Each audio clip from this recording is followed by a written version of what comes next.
de una persona que está aquí en este día, que vino a escuchar esta palabra y que entienda una cosa. Mientras cantaban los muchachos esa canción, Jehová Jireh, Jehová Nisi, Jehová Shalom o Yahweh Shalom, yo derramaba mi alma al Señor y le decía gracias porque tú eres mi suplidor, mi fuerza y mi creencia y mi soporte eres tú. Gracias porque tú peleas por mí. Gracias porque desde que aprendí a permitirle a Dios que pelee por mí, las cosas han cambiado. Y saber que Él es mi príncipe de paz, que Él es mi shalom. Amén. Efesios capítulo 1, verso 19, dice la palabra, aleluya. Y cuál la supereminente grandeza de su poder para con nosotros lo que creemos. Para con nosotros lo que creemos según la operación del poder de su fuerza. Amén. Este verso me llamó la atención y obviamente usted sabe que el Nuevo Testamento fue escrito, obviamente los judíos, los discípulos eran todos hebreos, pero el idioma que prevalecía en ese momento era el griego. ¿Está conmigo? Para ese tiempo el hebreo ya era una lengua muerta. Y lo que tenemos hoy en día es copias de copia, de copia, de copia, de copia, de copia, de copia. Y es griega de lo que es el Nuevo Testamento. ¿Están aquí? Y obviamente ese solo verso, el 1:19, tiene una serie de palabras griegas que yo quise hacer una amplificación de este verso, porque cuando nosotros entendemos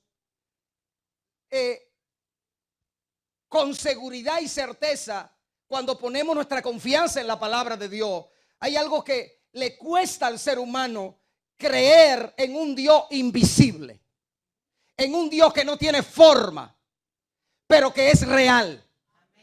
Un Dios que es capaz de transformar la vida de cualquier persona, que aunque se sienta vacío o medio vacío, ese Dios tiene la capacidad de llenarle a través de su Santo Espíritu y a través de su palabra. Y yo escribí lo siguiente de este verso, Efesios 1:19.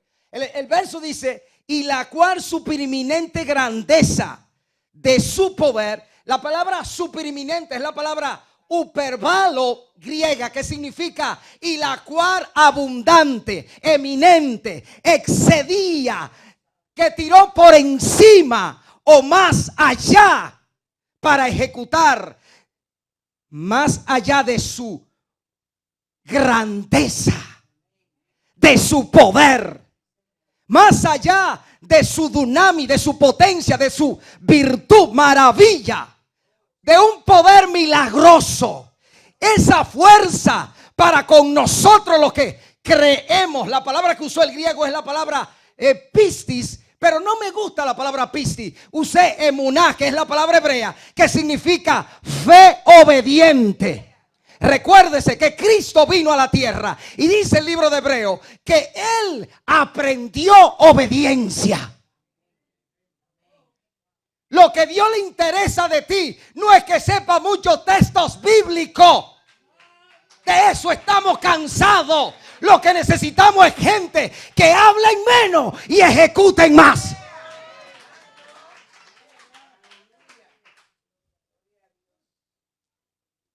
Esto le cuesta a la gente, porque desde el momento que decida servirle a Dios, te quedas solo. Desde el momento que decida hacer la voluntad de Dios, los amigos los pierde. Y usted va a elegir. ¿Por qué que usted cree que Jesús en 3 años y medio andaba con 12 personas. Están acá, amigos. Fue obediente. ¿Sabe lo que dice Deuteronomio capítulo 28, verso 1? Acontecerá que si oyere atentamente e hiciere e obedeciere, porque la fe viene por el oír, pero el oír viene por oír la palabra de Dios. Quiere decir que todos los días una palabra de Dios es depositada en tus oídos. Pero esa palabra es depositada en tus oídos. No es para que la archive ni para que la guarde. Es para que la ponga por obra. ¿Sabe por qué? Porque el propósito de cada persona que pasa por acá, lo que se hace en una iglesia, los cánticos, la oración, la intercesión, la bienvenida, lo que reciben, la gente que hacen cosas, es un propósito que te contagie a ti. ¿Sabe para qué? Para que no te parezca al pastor ni a ningún líder. Es para que te parezca a Jesucristo.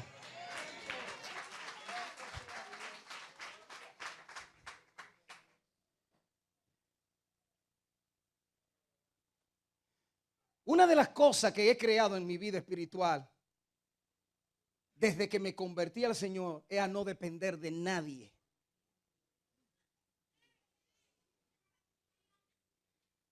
Y no está mal que usted pida la oración, no me malentienda, porque hay personas que necesitan, y dice la Biblia que los más fuertes ayuden a los más débiles. Sí, eso es real, pero tú vas a ser débil hasta un momento. Va a llegar un momento donde las escamas se te van a caer de los ojos, porque la palabra se encarga de convertirse en el colirio que te va a abrir los ojos. Lo único que te puede abrir los ojos no es una palabra bonita que te den. Lo que te va a abrir los ojos es una palabra de Dios que entre a tu espíritu y que esa palabra traiga una transformación. Y cuando viene una transformación, esa palabra se va a convertir en la espada del espíritu que te va a levantar, que te va a dar la sabiduría para ejecutar la palabra. Me llama la atención porque acá dice, el verso 20 de Efesios 1, dice, la cual operó en Cristo resucitándole de los muertos y sentándole a su diestra en los lugares celestiales, sobre todo principado, sobre toda autoridad, poder y señorío, y sobre todo nombre que se nombra, no solo en este siglo, sino también en el venidero. Y sometió todas las cosas bajo sus pies y lo dio por cabeza sobre todas las cosas a la iglesia, la cual es su cuerpo. Diga conmigo, la cual es su cuerpo, la plenitud de aquel que todo lo llena en todo. No, usted no me escuchó.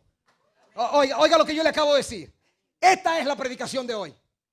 La cual es su cuerpo, la plenitud de aquel que todo lo llena en todo. Cristo lo llena todo. Ahora, es importante que usted sepa que cuando Pablo en el libro de Efesios habla de la palabra plenitud, es la palabra griega plero, de donde viene la palabra pleroma.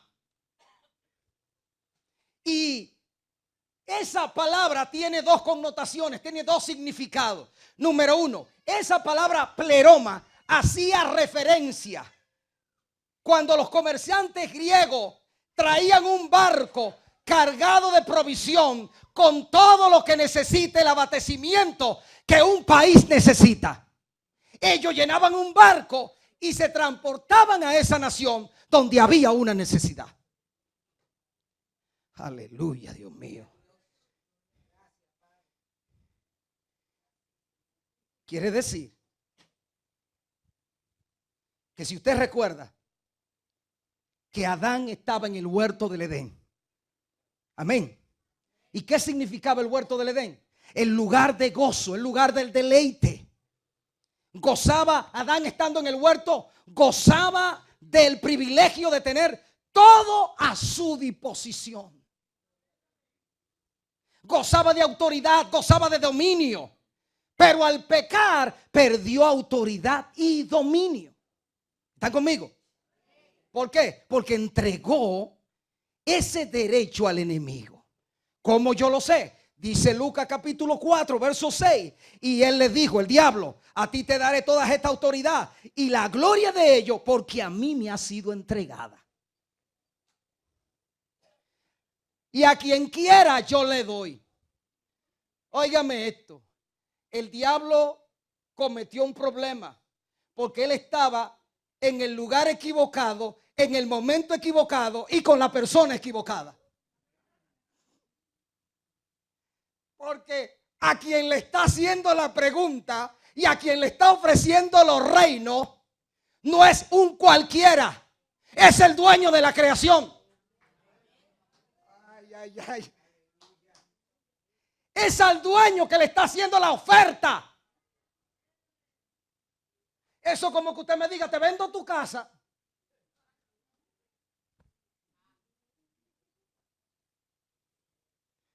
Ahora mire lo siguiente, porque esto me llamó mucho la atención. Él le está ofreciendo la potestad, le dice: a ti te daré la potestad y la gloria de ellos, porque a mí me ha sido entregada y a quien yo quiero se la doy. Pero cuando yo te mencioné lo del barco, ese barco representa a Cristo, que viene con ese barco cargado de un país muy lejano llamado el reino de los cielos a otro país llamado la tierra, que estaba devastada por la caída. Y Jesús viene cargado de obediencia y de humillación, y al morir y resucitar sube a lo alto y le ha entregado toda potestad, todo poder, toda autoridad y todo dominio, y lo trae y lo deposita sobre un cuerpo del cual es la cabeza, que se llama la iglesia. Y la iglesia tiene todo dominio y toda autoridad de parte de Dios. Ese es uno de los significados de la palabra plenitud. El segundo es el siguiente, que quiero que me preste atención, porque te lo voy ahora a figurar. Este vaso representa a ti y a mí, que al hombre caer de la gracia de Dios quedó en ese estado, medio lleno o medio vacío. Y por eso todo ser humano que anda caminando ahí, que no tiene a Cristo, anda así.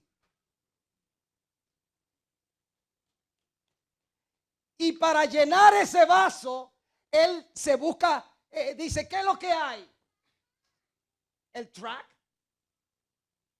la música, el cigarrillo, la droga, la pornografía, el sexo o cualquier placer ahí afuera que usted entienda que le da felicidad y que es normal. El asunto es que si esto fuera verdad, y si fuera verdad que el dinero es que da felicidad, el año pasado se suicidó una señora que era dueña de una gran marca con millones que usted ni se imagina, y se quitó la vida. Pues entonces está comprobado que el dinero no puede satisfacer al hombre.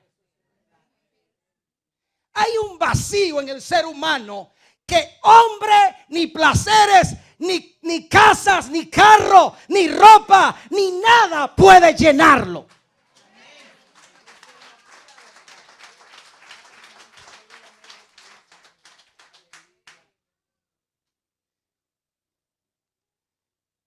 El otro significado de plenitud hace referencia a un vaso que está medio lleno con una sustancia que, para efecto de mi ejemplo, voy a usar el H2O, el agua. Y viene alguien con una sustancia superior. Viene alguien. You can do me a favor? You can open it for me?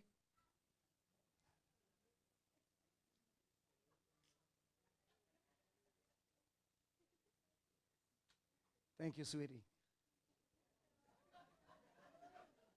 Ok. Usted y yo somos ese vaso. Viene alguien con una sustancia. Supongamos que esta es la sangre de Cristo. Y comienza a ese vaso que un día reconoce y dice: no puedo con esta vida. Necesito un cambio en mi vida. Necesito que tú entres a mi vida. ¿Qué es lo que tengo que hacer? Te acepto como mi Salvador. Y él viene.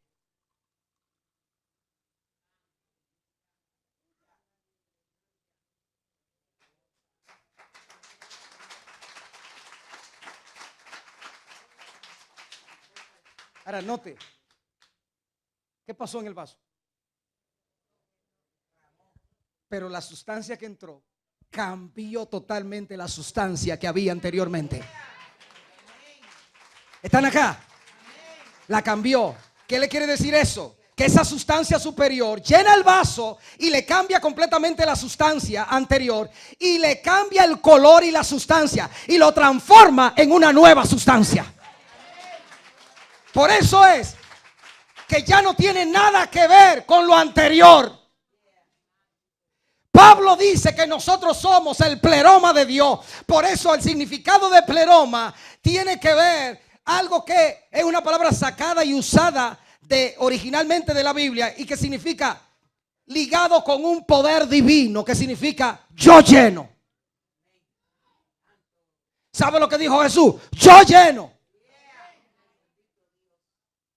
Por eso es que también está relacionado a lo que tiene que ver con plenitud. Y volviendo al libro de Efesios, cuando Pablo declaró en Efesios que Cristo todo lo llena en todo, y en Colosenses que Cristo es el todo y en todo, me gusta y me satisface cuando yo pronuncio ese versículo. Colosenses 1:14 dice que Él, hablando de Jesucristo, es la imagen invisible del Dios invisible. Él es la imagen del Dios invisible.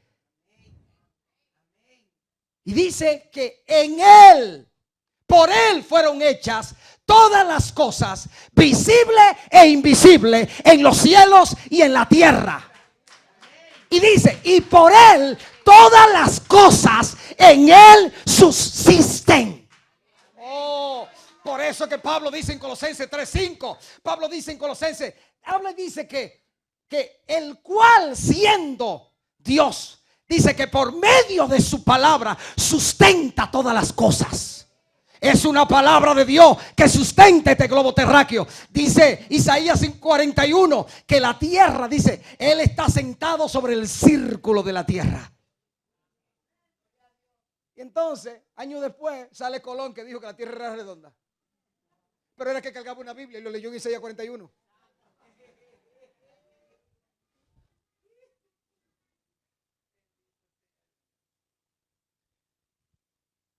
Me llama la atención porque si dice en la Biblia que todas las cosas en Él subsisten, yo subsisto porque Él me puso a subsistir.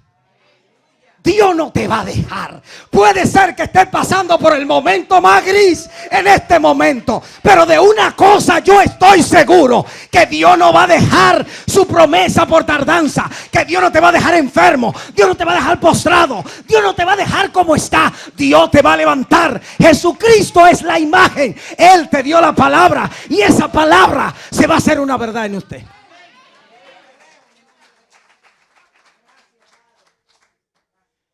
Hay algo poderoso que yo le agradezco a Dios, y es que eso yo lo aplico tanto en la iglesia como en mi casa, porque la primera iglesia que yo pastoreo no es esta, es la de mi casa.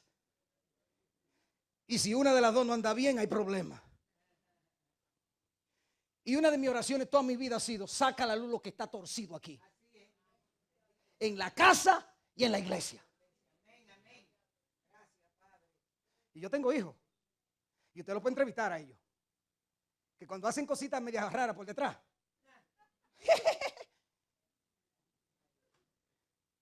el Espíritu Santo hace así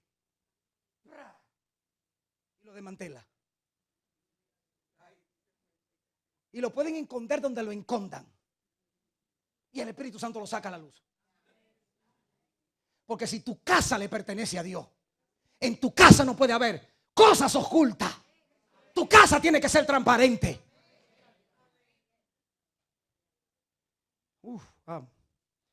Ok, ya termino, me voy.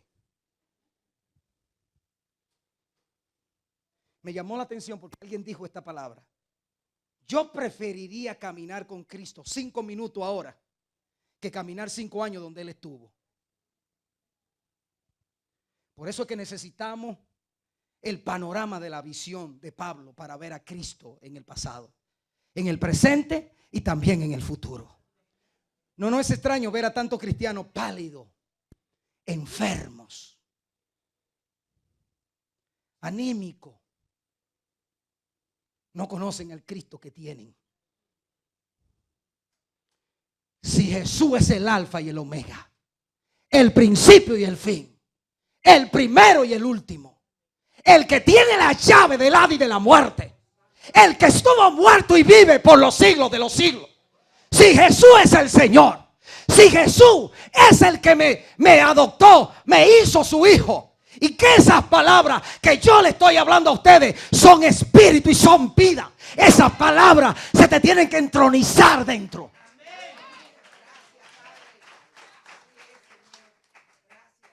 Perdóneme que yo hablo duro, y si usted está aquí por primera vez, perdóneme, pero es que es de la única manera que puedo sacar esta fuerza para afuera. Si me quedo así, me pasa como la chicharra, me exploto. Así que póngase unos tapones si quiere, pero he tratado de cambiar. La gente me dice, no, sigue usted.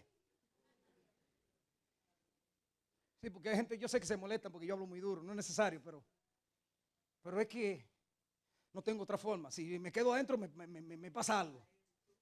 Y yo no quiero eso. Ok.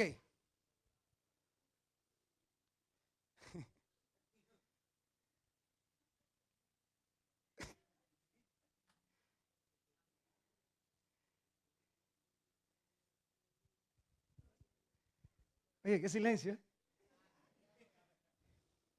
Ya me dio hasta calor. Yo voy a terminar, no se preocupe. Yo voy a terminar. Nada más le voy a dar 8 puntitos y con eso nos vamos. Gracias. Ok.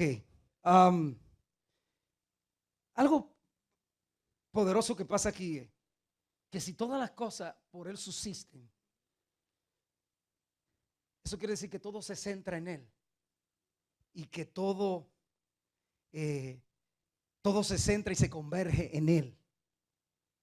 Si Cristo lo ha llenado todo, es importante que tú sepas, número uno, por Él la creación subsiste. Colosenses 1:16 dice, porque en Él fueron creadas todas las cosas, las que hay en los cielos y las que hay en la tierra, visible e invisible, sean tronos, sean dominios, sean principados, sean potestades, todo fue creado por medio de Él y para Él. ¿Cuántos cristianos piensan siempre en Cristo como aquel en quien fueron creadas todas las cosas? Como dice Colosenses, por quien todas las cosas fueron hechas. Como escribe Juan, por quien Dios hizo el universo. Como leemos en Hebreo, porque Dios hizo el universo a fin de cuentas. Él lo hizo para que un día Cristo pueda ser el todo y en todo, para que un día desde el electrón más minúsculo al planeta más poderoso, todos puedan glorificar a Jesús. La creación entera adora al Rey. Los electrones, los protones, los neutrones, las plantas, las aguas, todo lo que tiene vida tiene que adorarle. Y usted también tiene vida. Y si usted tiene vida, usted fue creado no para crecer, nacer, crecer y multiplicarse. Usted fue creado con un propósito, y es que tu casa y tú le sirvan al Señor. Que la gloria de Dios sea vista en la gente, que Él le sirven a Él.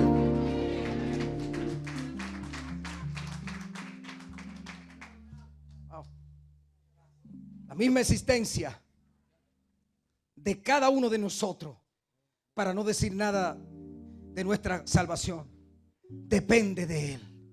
Sin Él el universo se desintegraría. Cuando la Biblia dice que la creación obedece al mandato de Dios, es una palabra que dicen los científicos que la tierra gira sobre un eje invisible. Ese eje invisible es una palabra que el Eterno le colocó y le dijo: girará alrededor del sol y tendrá un movimiento de traslación.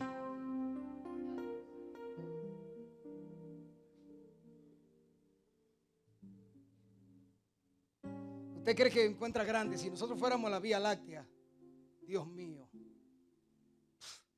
nos volveríamos locos. Número 2, Por él la redención subsiste, para conformar a los hombres a la imagen de su Hijo. Dios dio a su Hijo, y en ninguno otro hay salvación. Yo miro a la gente. No, yo no estoy preparado para servirle al Señor ni para recibirlo en mi corazón.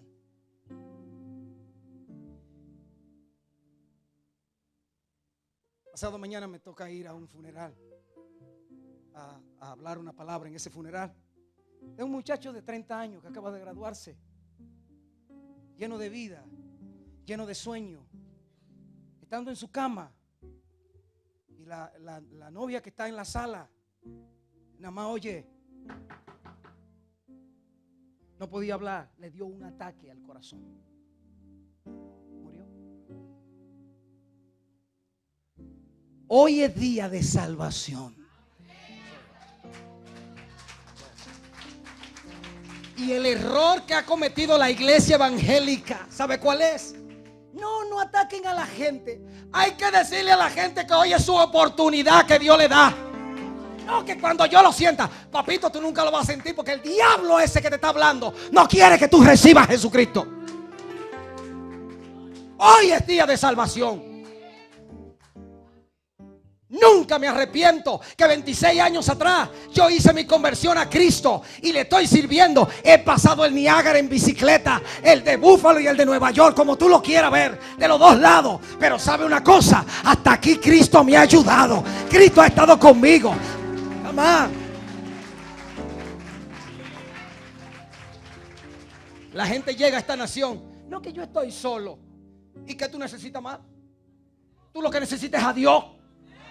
Si Dios está contigo, no importa que te dejen solo. Dios es capaz de abrirte puertas. Dios es capaz de hacerte cosas poderosas. Número 3. Por el evangelio subsiste. Por él el evangelio subsiste. El evangelio es simplemente la buena nueva de Jesús. A eso él vino. Por eso él murió y se levantó otra vez. No es un programa, no es un plan, no es una filosofía que salva, sino una persona.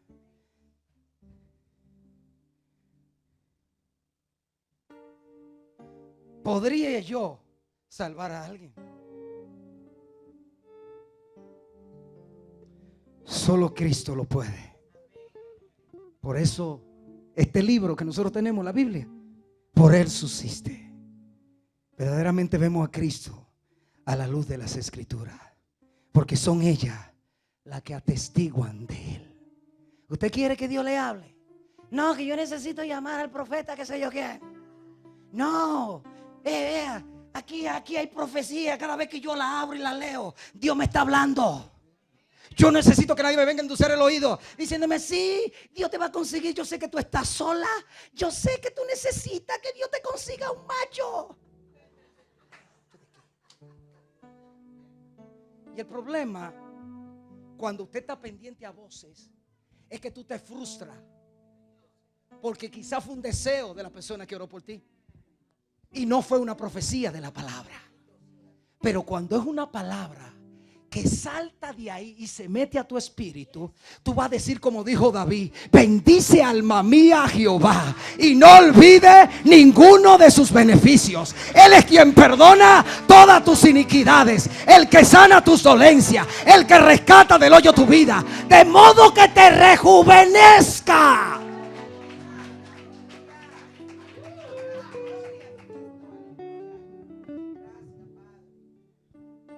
Dejémoslo aquí.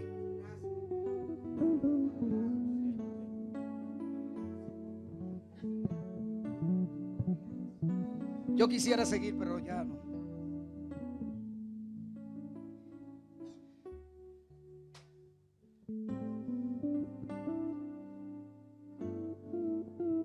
¿Sabe por qué yo hablo esta palabra así? Una, tengo la autoridad de parte de Dios, y porque lo he vivido. Yo no le puedo predicar a ninguno de ustedes algo que yo no haya vivido. ¿Cómo yo sé que Dios paga renta y demás? Porque me la paga todos los meses. Sí, claro, Él es el pastor. Y con toda esta gente que están aquí, eso que no están aquí todos. Claro, sí. Porque ese tipo tiene una filosofía. Pues mire, los pastores trabajan. Esto es un trabajo. Peor que trabajar, porque yo trabajo también secularmente. Para tu información, yo trabajo secularmente. Y el trabajo secular mío es fácil. Cuando tengo que bregar con gente, es muy diferente. Termino agotado y cansado. Es un trabajo. Así que no critique, pastores, porque otro le esté hablando. Ellos trabajan bien duro y necesitan su salario.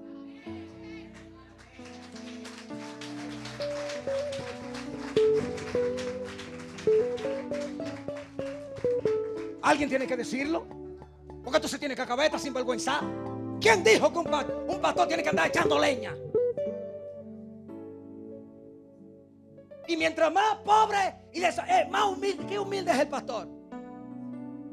Eso no, la humildad no tiene que ver con ropa. La humildad no tiene que ver con vestimenta. La humildad es un asunto del corazón. ¿Cuántos pobres no conozco yo orgulloso? Pobre pero honrado. Eso es orgullo. Tú me estás viendo y tú sabes que es a ti.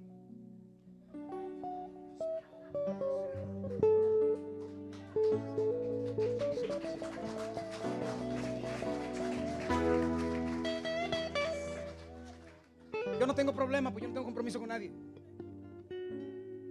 A mí me llamaron a predicar la verdad de la palabra de Dios.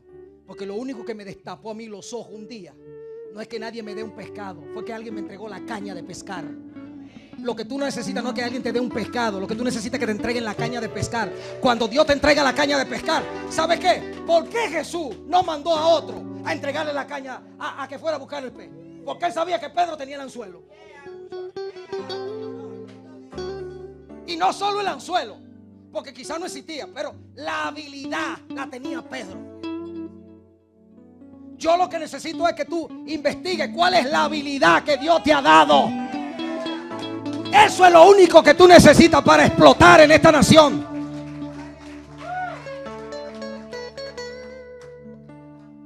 Y ahora yo estoy en coche. Y usted me ve, mire qué pinta, no tengo nada. Pero estoy feliz. ¿Sabe por qué? Ven acá, mi amor. Usted está linda, de verdad.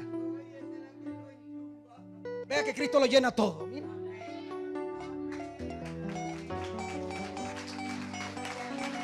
Esta señora, ven acá, ven. 18 años cuando me casé con ella. Y yo 23.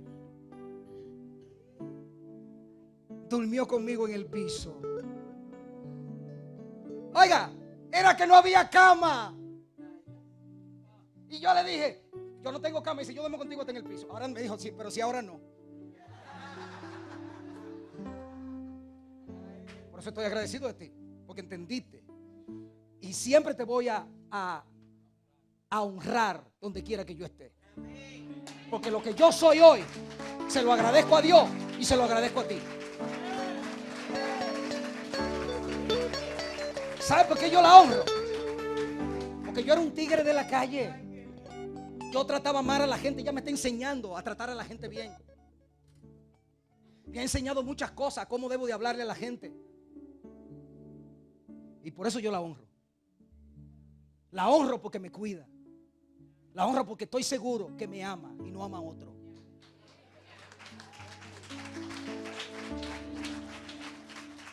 Pero ¿sabe una cosa?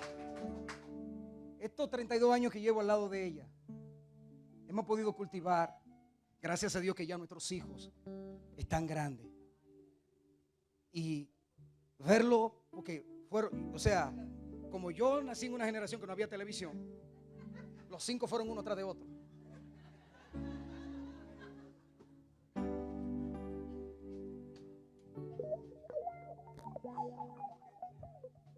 Esos 5 niños, esa que usted está viendo ahí es la segunda de la hembra.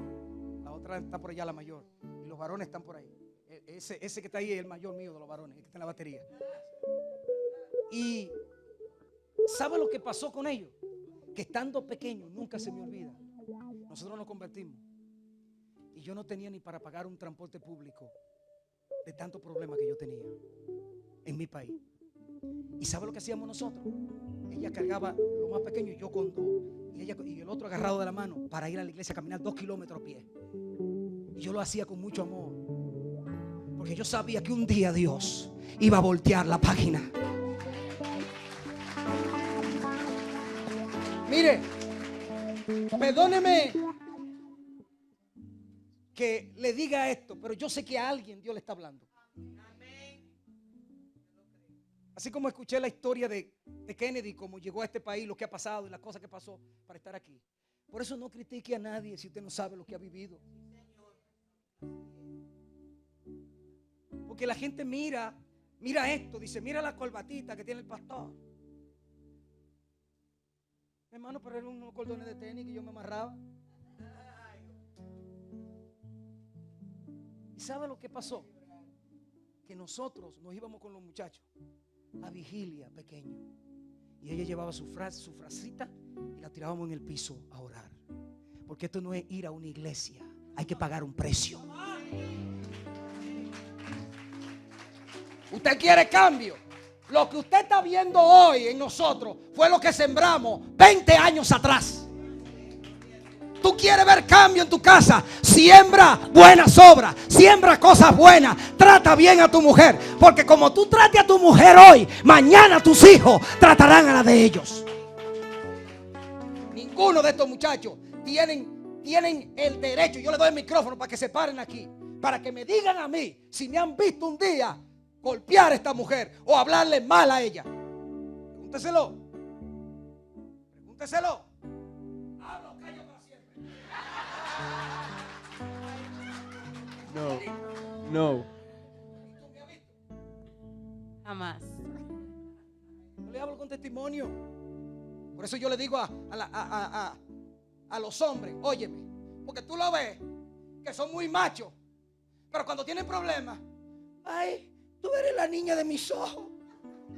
Amán, yo quiero ver que ella es la niña de tus ojos, como tú la tratas. Yo quiero ver cómo tú la tratas. Esa es la niña de tus ojos. Se dañó el mensaje.